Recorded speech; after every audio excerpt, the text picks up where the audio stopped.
Well, everyone, thank you for joining us. We're having we call this like a Thanksgiving edition of the conversation. Not Thanksgiving today, but it is next week already. It's my Um, comeback, I guess. yeah, it's happening. So the holidays are among us, and that brings with it a whole slew of emotions and thoughts. And Jabbar, you had mentioned something that you wanted to bring up and discuss and share. And so the table is yours. Yeah, go ahead, buddy. All right. Well, first of all, I just wanted to, before I get into that, just say that, there was a point here in the last couple of months because of some of the things that have been going on where I contemplated not doing this anymore. Mm. I had this little voice in my head that said, I'm not helping anybody, I'm being a fake, I'm being a fraud, and I let that play, and then it occurred to me that the whole reason that we started doing this was for a not only an unselfish purpose, but also for just to get that information out there, and hopefully that somebody will hear it and actually, it might help, right? And I remember back then those tapes that were playing where you're doing a good thing, you I was proud of myself, and because this was difficult for me to do because I'm not a big person of really getting myself out there and stuff. Um, so I want everybody to know that I worked through that, and I realized that I enjoy this. This is something that is purposeful, Mm-hmm. and no matter what anybody else thinks about it, hopefully somebody out there in the world will take even just one little bit, and it might improve their life. Yeah. You know, so to get into what I was has been kind of burning on me, and this is more on the addict side rather than the community side, even though the community probably has some kind of feeling about this. But I wanted to talk about, uh, I want to talk about for me. So I have what would be called abandonment issues, and they started a long time ago, from when I was a kid, and it's more about me feeling like people are always going to leave, and how that played into my addiction, and then because I haven't fully dealt with a lot of that stuff, it's also caused some toxicity Mm-hmm. in my recovery as well. And before I go into my thought process on some of it, I just wanted to say that. So at a young age, I was kind of tossed around from family member to family member, and eventually I ended up with my dad, who also introduced me to drugs Mm-hmm. at that same time. Because I remember we talked about that Yeah, before, a little bit of those stories. And so for those who maybe some of the earlier episodes where we kind of shared your testimony a bit more right, in those, right. they can catch that. So, so the biggest moment of that creation of abandonment for me was when I was dropped off at my dad's, and then drugs were introduced at the same time, Mm. and they kind of went hand in hand because drugs numb you, and Right. you have a tendency to not really feel, or even think sometimes about some of the things that really harm you or hurt you and things like that. Um, so the fuel for my addiction was this whole idea of abandonment, and and just so you know, trust is a big thing when it comes to that. Right. You have a hard time trusting. You have a hard time just um, feeling like you can be close to people because you are. It's not like it's in the back of your mind, but it always feels like it's somewhere within you that is tries to keep you separated from having real connections and real relationships. Well, and that's that connection actually, because I'm not a doctoral professional. Okay, Are you I'm sure about I'm that? I'm self-taught on many things. I'm a professional homeschooler. That just means I don't have official papers. Right, we But talked about that. yeah, but there have been studies that have been done in that regards where infants, if they are left alone um, from consistent regular connection, Right. um, that there's a wiring process in the brain where they pick up on that kind of uh, for lack of a better word, a dissociative behavior when it comes to human connections. Right. 0 to 12 months. 0 to 12 months, which is fascinating because bringing in the program The healthy that start. is helping with mothers there, that kind of plays it, and so bringing that in for you, like, because it makes sense, right? Here you are as a kid, Right. your mind is so malleable, Right. and then you're going from place to place to place to place, not having that home consistency, Right. and so you do develop this abandonment mentality. Right. Yeah. Fear. Yeah. Yeah. You know, and the thing is that I'm not assuming that everybody who's in addiction or has had addiction or whatever Mhm. has had this issue. Right. But I feel like there are probably some people out there who can relate to what I have to say, you know, and just to kind of get into um, so let's say that I am developing a relationship with somebody, you Mhm. know, not necessarily like a romantic, but just a relationship in general. Yeah.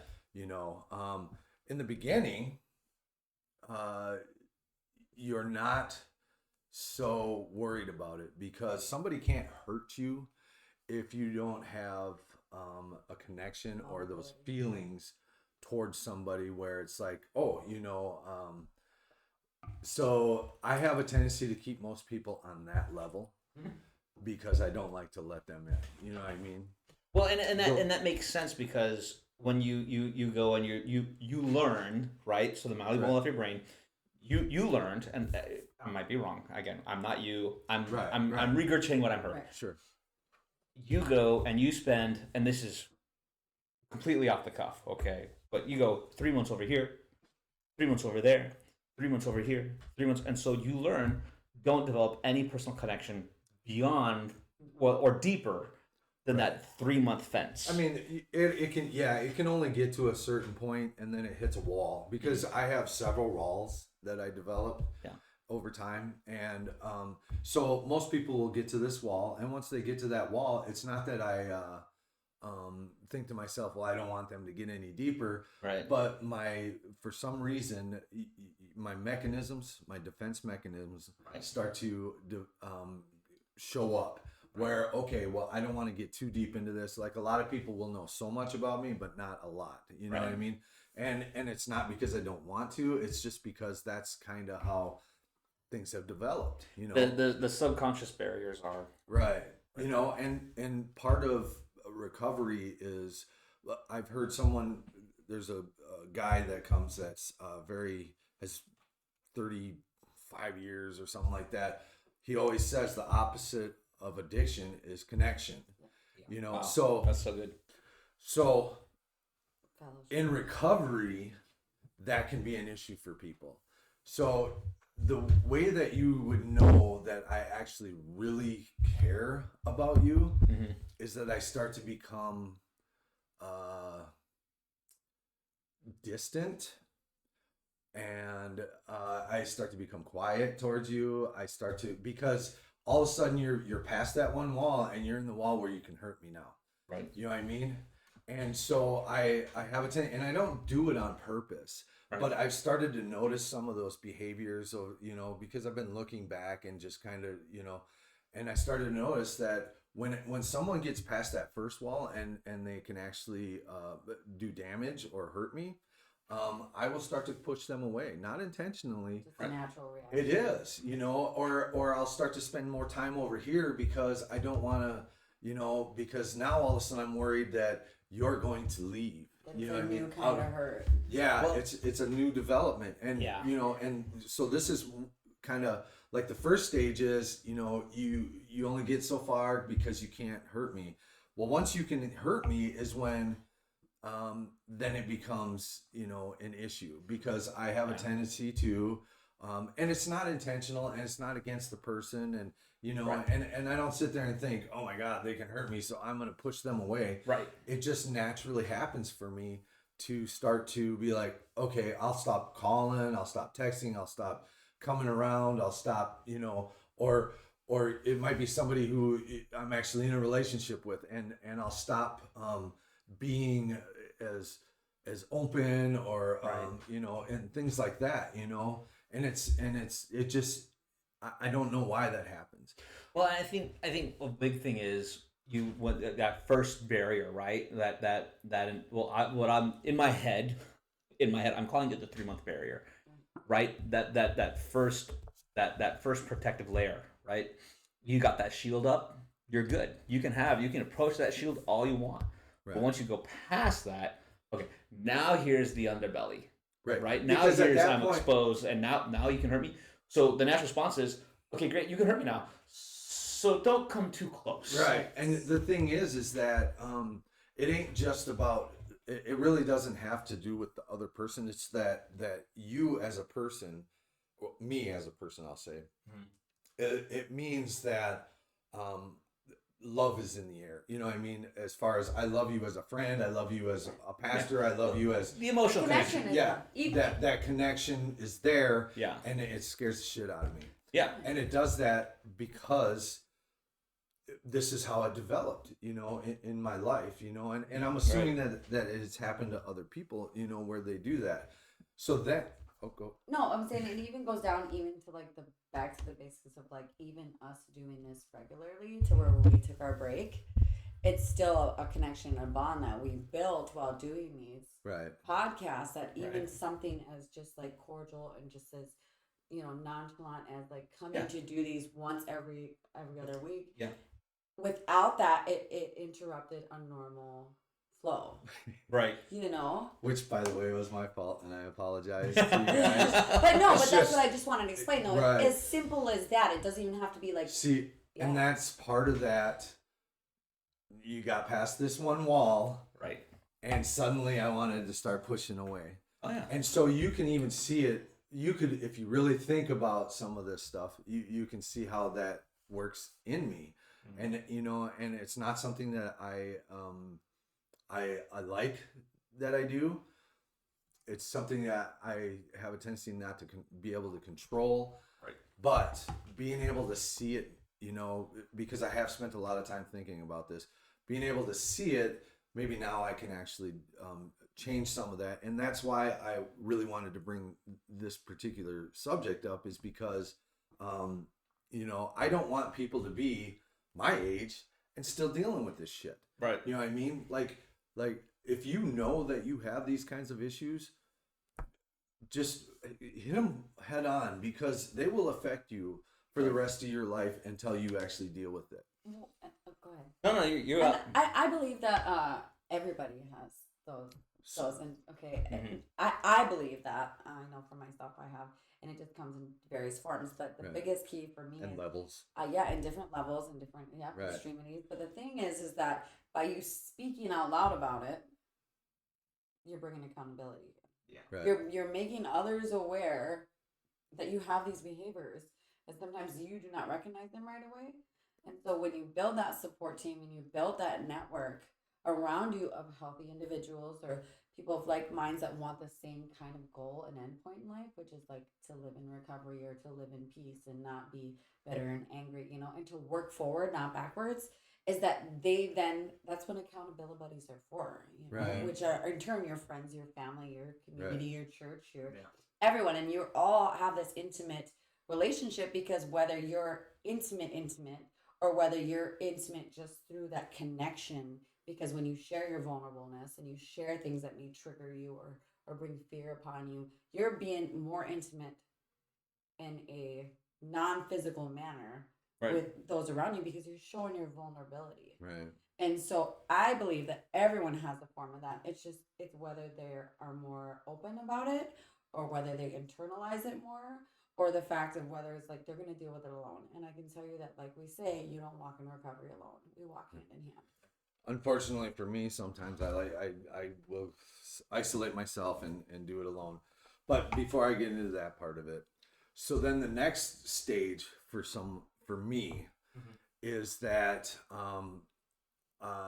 when that person hasn't left out of my life, I get to the next wall, and then once that wall is crossed, that's when I start to share real things Yeah. about myself, things that I don't even like about myself, or I don't, or that are embarrassing, or things that that I reveal that that are part of me that I don't like.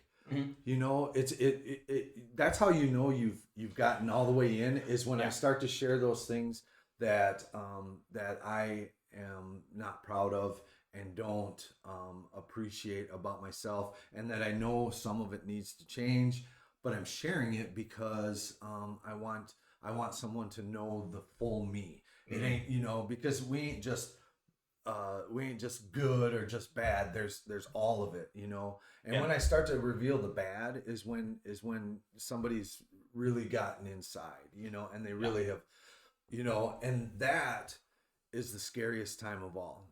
Well, here, because now not only can they hurt me, but they can also utilize things against me that are that I've shared or revealed to them.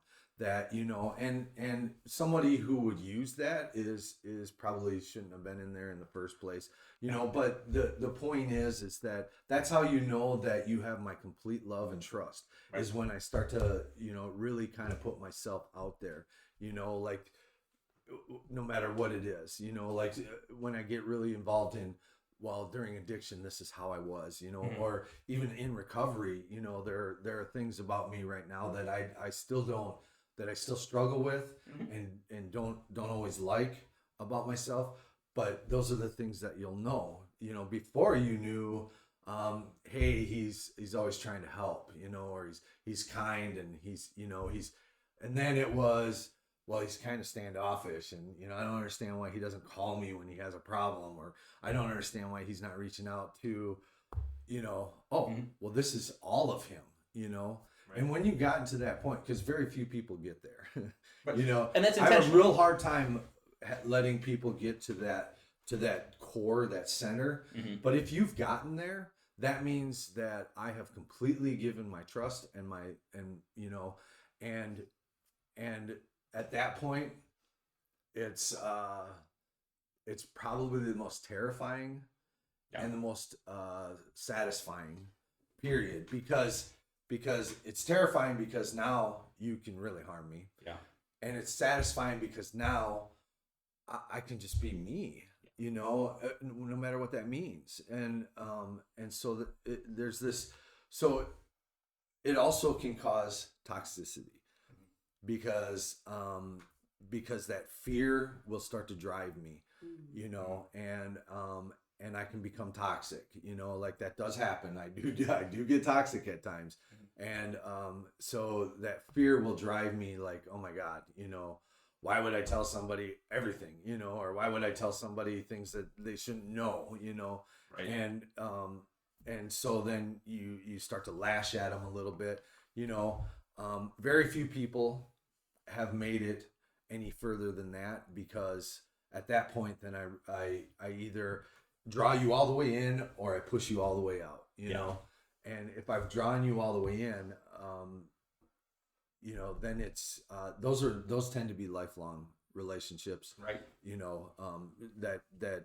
Because when you can find somebody who doesn't judge you for the bad, and who can actually see the good, why wouldn't you keep them in your life, But even then, it's still hard, because I have that full abandonment thing where, like, you're gonna leave, you're gonna screw me over, you're gonna do this, and the point that I'm saying all this is because there has to be other people like me, and I want you to know that there is a way to get beyond that.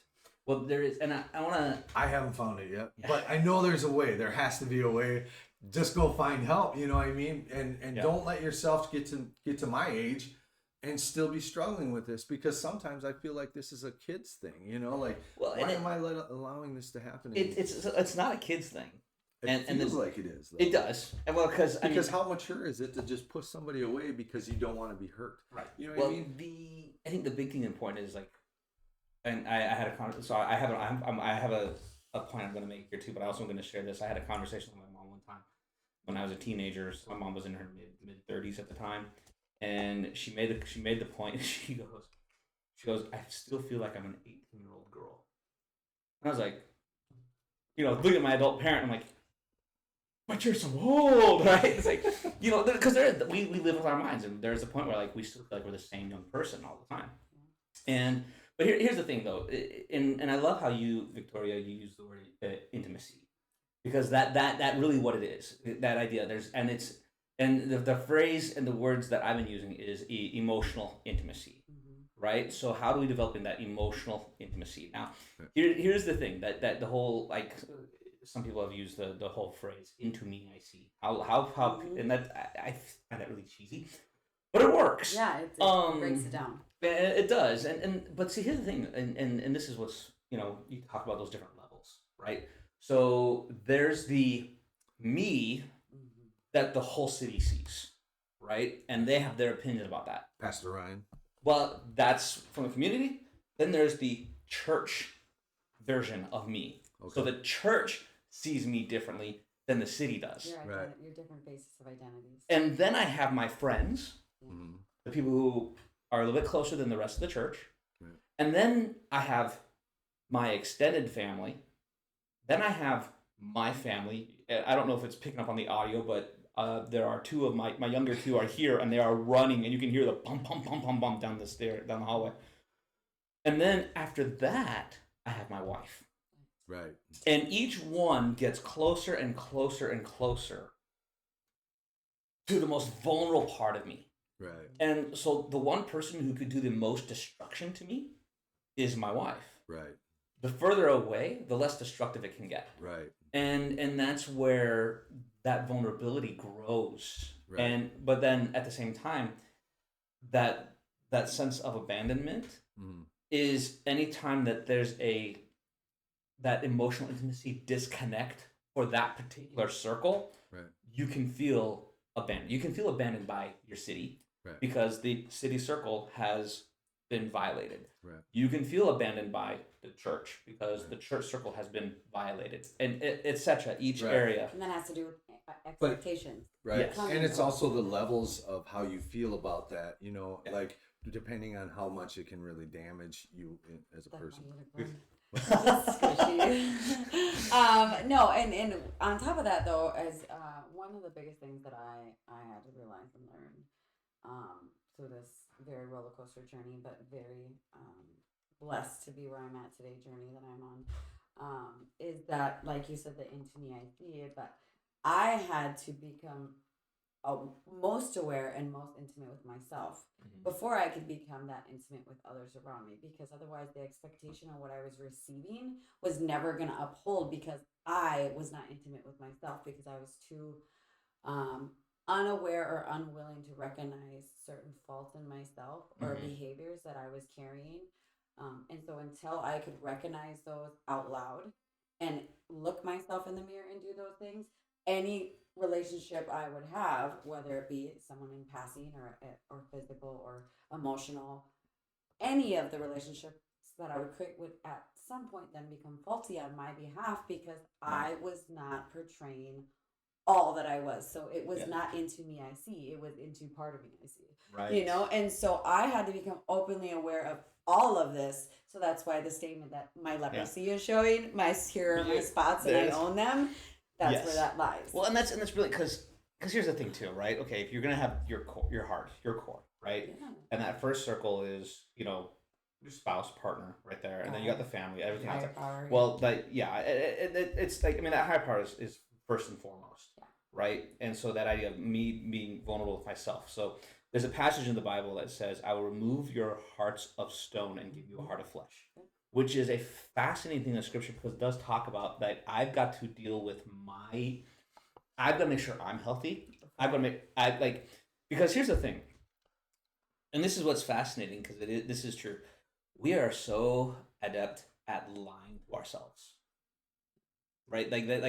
Just like we can be so adept at lying to ourselves, where like I choose to believe something about myself that might not be true, right? Um, in movies or just the Mandela effect, right? We can have the Mandela effect about ourselves, and so that's where that idea of like okay, and this is where like the training process comes in, right? Where it's like, yes, I am struggling with loneliness in this area. Okay, so that feeling of loneliness, right? Okay, so we tackle that, right? We tackle that. What are we doing to medicate the loneliness, right? Because I mean that's goodness. The holidays are here. How full are the bars going to be? People just wanting to medicate. So that's kind of something else I wanted to get into, and she touched on a good point. Is that that as we work through recovery, we discover more and more who we are, and sometimes that's not always pretty. I was gonna say it's never pleasant. Right. So Hence leprosy. one of the one of the things that that I have noticed though is that so when I was doing dope or drugs, whatever, I was burying, right? So the very first thing I started to bury was this issue, was the abandonment part. Yes. So then everything else kept getting buried on top of it. So and I've slowly gone through those levels, those layers of okay, this, and I've finally gotten to the very core. And do I like it? No. No. Do I want to deal with it? Not really. But props for being honest. Right. But I realize that it has caused damage throughout my entire life.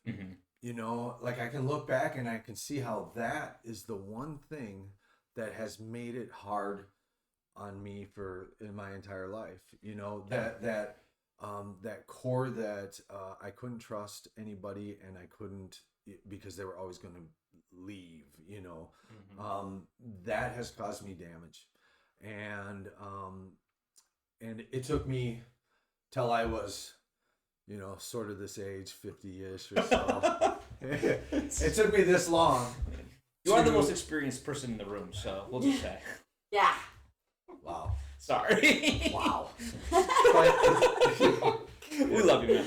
Right. So so it's taken me this long to really get to that, and and it took, and I don't really want to talk about this, but it took probably my last relationship for me to really focus in and see that, because it was like no matter what happened or that person, it's unimportant. I mean, it's not unimportant, but it's it's unimportant. It's irrelevant. Here, but it doesn't matter. It's irrelevant to the fact that in the end, I really need to take my own inventory, and I really need to discover, okay, what is it about me that I need to change, because obviously I can't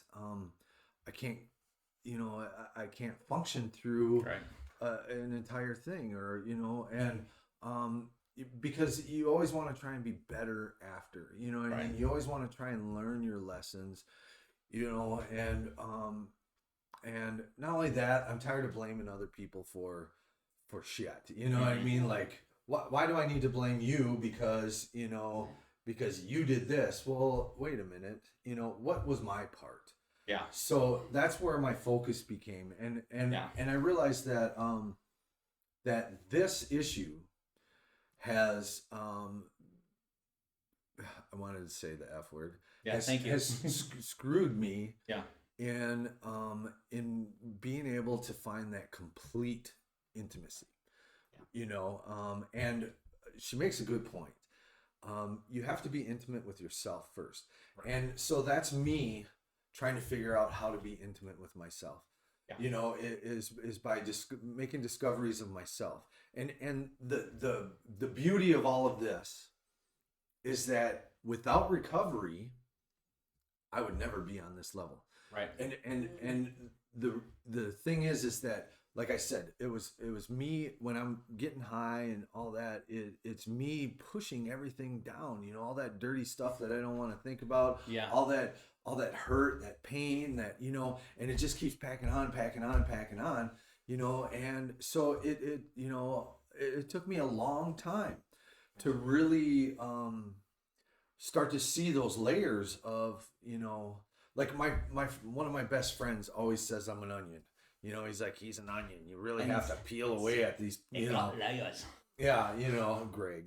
Yeah. But Love him. yeah, but you know, and I always thought to myself when he would say that, I'd be like, he's full of shit. I'm pretty straightforward, you know. And the truth of the matter is that I am pretty straightforward, but that doesn't mean that I don't have layers, you know. Yeah. And just like everybody else, you know, and they need to be peeled away, and they're hard. And had I really listened to him, what he was trying to say, he was trying to say that those peeling those layers away is very difficult, you know. And it's not because I don't, you know, it's not because I don't want connections or I don't want to be, you know, friends and intimate with people and, you know, and all that. It's because I have developed this over, you know, these 40, 50 years. I've developed these mechanisms. Yeah, these mechanisms to stop those from happening. And they're almost unconscious. Mm-hmm. It's not like I consciously think to myself, you know what, you get to come here and that's it, you know? Right. That's not what I'm thinking in my head, but that's how that's my behavior that's Right. causes that, you know? So like my twins got a whole bunch of dollies for their birthday recently, you know. Yeah. And like two of each, you know, because there's two. So we had a lot of dolls, you know. Love the dolls. Oh, it's a new thing in my household, the baby dolls. But one set of the baby dolls was Dr. Baby doll. And so, you know, like the little telescope thing and Band-Aids. And so we went, and this is what's fascinating is that they're 2. My son is 3. And you pull out the Band-Aid stickers, and immediately they knew they were for Owies. And it was just a replica, a sticker, and it wasn't even like a legit, it was like just the outline of the Band-Aid with some dots on it. And they're like, Owies. So here they are placing every sticker from those sheets onto their invisible Owies that were not there. Because they believed in their head that they had Owies to cover. Yep. So in that sense, you like are the dolly that has like all the Band-Aids all over it. I mean, we all are, but in general, like that's how I'm interpreting what you're saying when you say there's all these like layers and peelings and things. It's like you have all these Band-Aids where you put in place where you're like, oh, I have an owie that's gonna that were unnecessary. Yeah. Unnecessary. They were not actual, you know, owies. But to me they were apparently, but but in reality they're not. And that's the way that your mind tricks itself into believing some things. And addiction and using amplifies that. Mm-hmm. You know, all of a sudden it's like it's way bigger than it is, you know. Yeah. So then when you stop using, you still have that mentality, especially when you've used as long as I have. Mm-hmm. You know, it just becomes you really have to change. Well, the neural pathways are all there. Yeah, and we've talked about that before. You know, and you know, so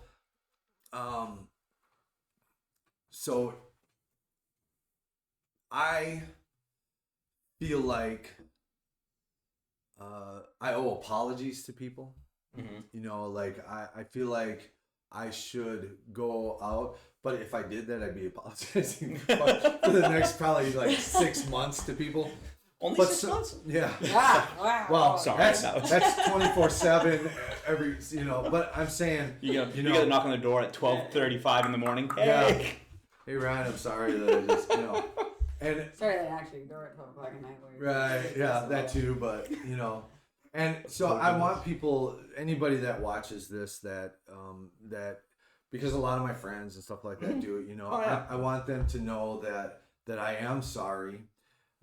because I don't pick up the phone and I do push people away.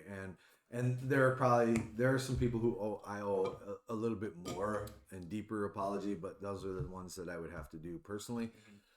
But the whole reason that I did this was wanted to talk about this is because it's something that I've always knew I had abandonment issues, but it's something that I recently have kind of discovered how truly deep they are, and how they can really affect my thought processes and my emotional stability and my behavior. You know, I didn't realize how intertwined some of that really was.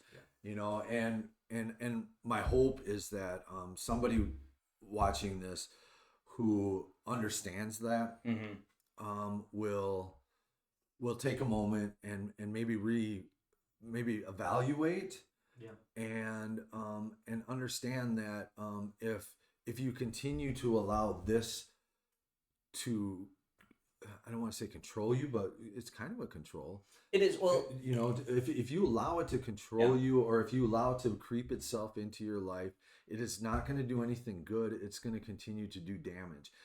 It's not going to do the same kind of damage as when you were using, but in recovery, it still does damage. Well, think about this, right? So we're gonna have to wrap up real soon because there's a lot of stuff that we all have going on today. Right.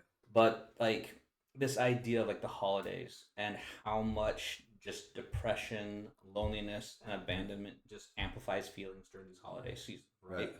And how big it is, and so it's a massive uptick in resulting negative behaviors. And for people, because I know you're being very, very vulnerable in sharing all of this, and I know that there's been a ton of listeners who watch these videos, listen to these videos, and they have their own versions of their feeling of abandonment and loneliness. Right. And so recognize again, like one of those things is you're not alone. This is a shared feeling. Yes. And then the added thing, very good point. And you know, because I think that is kind of the whole point in me wanting to talk about this is that you're not alone. Yeah. We all have levels, like you said, but you know, you're not alone, and it's okay. Yeah. To be able to reveal that it part is of who you are. And I think a lot of people, if we were more transparent, I think the amount of people who struggle with loneliness and abandonment would surprise us. I think that we would be legitimately very surprised.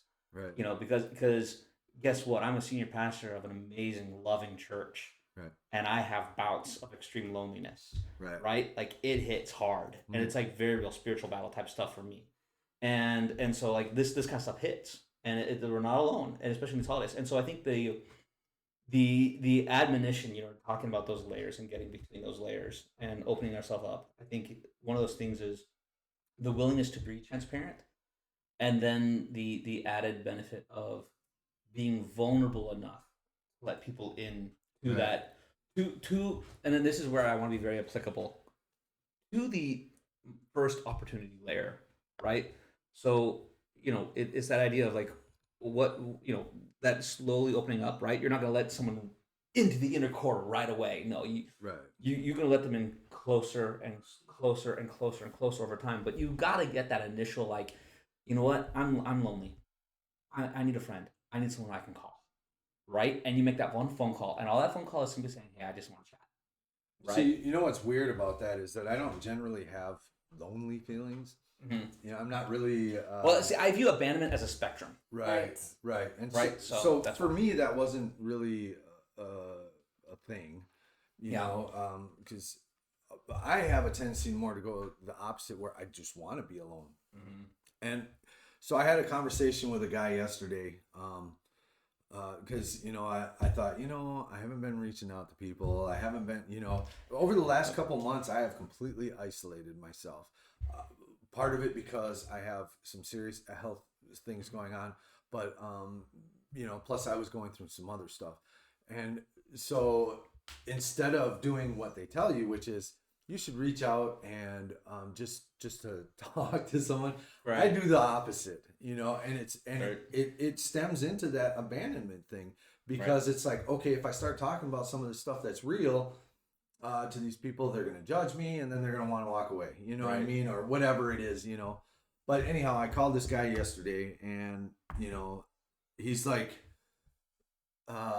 he goes, I can't believe it. And I'm like, what do you mean? He goes, you know how hard it is to get you on the phone? he goes, sometimes it takes weeks before you'll even answer a text message. And I am like that. And you know, it's not to be mean or anything. It's just because I have real issues with letting people in so far, you know, and so if I actually call you on a regular basis, talk to you on a regular basis, That's it's a great sign. because it's because you've actually made it past the first, you know, whatever. Layer. Yeah, you know, and We're second gate people. Yes. but you know, but it struck me when he said that, you know, Yeah. because I thought, am I really like that? And then I started going through my phone, and I'm like, God, I have like 120 unanswered messages I haven't even looked at. You know, like I'll Yeah. pick the people that I want. I'm too OCD. You know, and, are you? Yeah. See, Oh, I, yeah. I have it. You know, like certain people, if they message, I'll look right away. You know, because those are my people. You know. And then if you're in the next level, I will look at it when I get to it, and sometimes I completely forget about it, you know. But I realized that that is me holding people off when I shouldn't, because those people who are trying to actually be a participant in my life want to be there. Right. You know what I mean? Right. And why have I been looking at it in a completely different way? So if people are actually making the effort to be in your life, you should acknowledge that. Right. And so again, I owe a lot of apologies, and I feel guilty about a lot of that stuff, you know. But the thing is that I'm learning. You can be into recovery up, you know, as far as I am, and still be learning. Right. It doesn't stop, you know. It just doesn't. And to kind of throw the community in there, you know, they need to hear that too. Yeah. That someone, just because they're in recovery, does not mean that they are perfect or they are the best person, you know, or there's a learning that happens, you know. So someone who isn't an addict, they have learned from the time they were a kid all the way up. They have continued to make that progress and that learning curve and everything else, right? Yeah. An addict, when they start using, that stops. Right. They are no longer learning. They are, yeah. So they get stunted. So then 20 years later, while you're 20 years older, not only physically, but mentally, emotionally, this person is not. Right. So they're playing catch up. And the catch up probably happens a little quicker the further you get into recovery. But, you know, we're still playing catch up, and we're still working on who we are. And, you know, and the truth of the matter is that there are definitely parts of me that I do not like. And there are parts of me that I am embarrassed about, and I just, you know, I feel guilty that this is kind of the person that still exists, you know. Well, here's this, and we do have to wrap up really. Like, I hate to be that reminder out there because it is true. After you say that, though, can we? I'll let you speak first. I just want to say You do have something on your head, and I want you to get that. I do. But as it's right here, it's all this idea is like we never stop growing. Like, okay, right, we should never be stopped growing. So the question that I always ask some people: are you the same person today that you were last year? What is the obvious answer? No. Right. Okay. Now let's break that down. Are you the same person you were 6 months ago? Right. Like, right. So like, how much do we change and we grow? And the other part of that is also, just before she is that needs to be extended to other people. Yes. Like, you see that, okay, I'm still trying to grow and to develop. You need to extend that to somebody else too. And that's one of those things that I forget sometimes, is that, you know, I need to extend that to someone who is also still in growth. and still and I realize that you know, and when you get to that point where you start to think, who am I to judge somebody else? Who am I to determine where they should be at or whatever, and that they're still growing. You realize that I lost my thought. But I'm just saying, like I've gotten to that point now where I'm like, okay, this person is doing this, but they're still in a growth process, and I'm not going to judge them for that, no matter what it is. Like the situation I was telling you earlier. That's kind of where I'm at with it. It's like, I'm not going to judge, and I'm not. They can do what they want to do. They can say what they want to say, but the truth of the matter is that who am I to judge? Yeah. And it gives us more grace. Well, not only that, it also gives you that. She's got something to say, man. We gotta give her that. It gives you a peace. Yeah. Where you can be like, that compassion. Yeah. And I want people to know that that's where I am at in my life. So I could not figure out why I had this silly little unicorn pen in my pocket, and it's one of my kids'. But as I'm looking down at it, I really just want to, obviously for the privacy of the family, but we lost a. Forgot. So someone passed away that was in recovery or recently. She's known for having hot pink hair, and I'm like, look, having a unicorn. This little unicorn has hot pink hair. And she was young. Yeah, and she had children. And right. So if we could just all say a silent prayer, or Pastor, can you, just for peace and Actually, I think this would be a great note to end on. Yeah. And we'll just this young woman, with her kids. Yep, she has children. Does it matter if we say? Well, then I want to respect the family. Yeah. We want to respect the privacy. How many? For the children, the multiples. Okay. Yeah. Yeah. So let's do. I'll pray, and then we'll include her, and then I'll include other people that are going through this season. But Heavenly Father, we just come up before you right now, and Lord, we just lift up this woman's family to you. This individual who just recently passed away, Father, we lift up her children, Lord, and the feelings that they are going on. Lord, this whole session today was about abandonment. Lord, about those feelings, about the impact it can have on our hearts and our emotions and just our lives and the impact it has. And so, Lord, I ask right now for this family that you would surround them with your grace, with your comfort, your peace. Father, that you would surround these children, that they would feel your covering, they would feel your protection, they would feel your love, and Lord, that you would just take care of them and let them know, Lord, through family, through friends, through the churches, that they are not alone, that they are not abandoned, and that we stand beside them, and that we are here for them, and that we love them. Lord, I lift up other people who are struggling with senses of abandonment in our community, and we ask that you would just use the church mightily, use the community greatly to come around them, to encourage them, to strengthen them. Lord, for those who are struggling in depth, as they peel back the layers, as they see their hearts, as they see their journey that they're on, and they see the life, Lord, that they're living right now, the impact it's having, Father, I ask for just greater grace upon them, that you would just give a strength and a peace to them, that they are not alone, that they are not abandoned, and that we are here for them, and that we love them, and that, Lord, as they learned to be transparent with themselves, that you would give them a grace for themselves, and mercy for themselves, and forgiveness. Lord, that they would walk in, and that they would just place their trust in you and their hope, and Lord, in you, and that you would just do a work in their hearts. And we just thank you. And we just thank you for this opportunity that we're able to be a blessing to those around us, and that we can come together as a community, we can come together as friends, for those that are struggling with addictions, for those that are struggling with just the situations of life. And Father, we just come before you. Bring peace and comfort to this family and their friends that lost this loved one. And we just give you the thanks and the offering for this. In Jesus' name, amen. Amen. So, one last thing. We have the same haircut.